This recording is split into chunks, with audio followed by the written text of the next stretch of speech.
بعض دستور من یری فرست تحمل چمامه انسان تحمل چمامه دنیا مثلا چی تو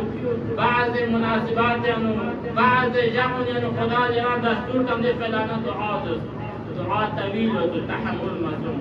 ده فلانا یقینا دل غسل تونگز یعنی روزه دوگز تحمل مصوم ده فلانا یقینا یعنی دست نگتو ده ذکر کو 1000 بار 2000 بار انسان تحمل مصوم بعض ایام انو فیغ رکا نیست بود فیغ رکا نیست تو طویل و تو رنگوی و تو تحمل مصوم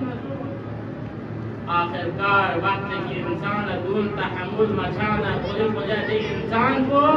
گمراہی طرف اکتوں نافرمانی طرف اکتوں خدا نے اہل بیت مرن فی طرف چین چھانا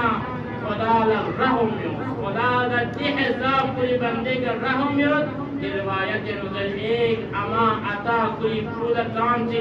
محبت جلد گلو جلد یوسف عطا اما 70 برابری محبت نرغلوس کنم رحم خودتنا خداوند متعال کلی بنده کا جگہ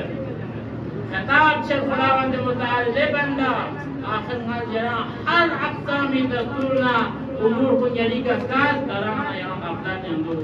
جرانا یردنا جون مرد مکون استاگیری گناہ بخشش شو جدر بنا خدا لپسند مت کلی بندہ جہنم میں آتا خدا لا پسند میں کہ کوئی بندو دسنا کوئی عذاب پہ کا نازل چاہے تو آخرکار خدا چی بدل بنا کی حساب طغیان شانا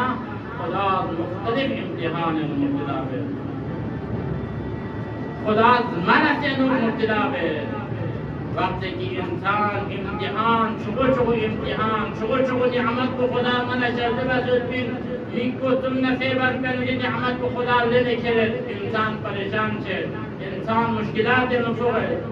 وقت کے دے انسان صحت نہ سلامت جو بھی دے انسان دے جوان شخص بنا مرض سے مبتلا ہے آخر خدا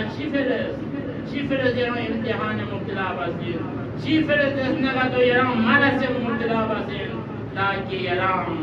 خدا فرمان شو اہل بیت فرمان شو خدا نا اہل بیت در راہ پہ کٹولو دیفر خدا سنجنا امتحان متوائر خدا سنجنی کا مختلف مرض سے مبتلا ہے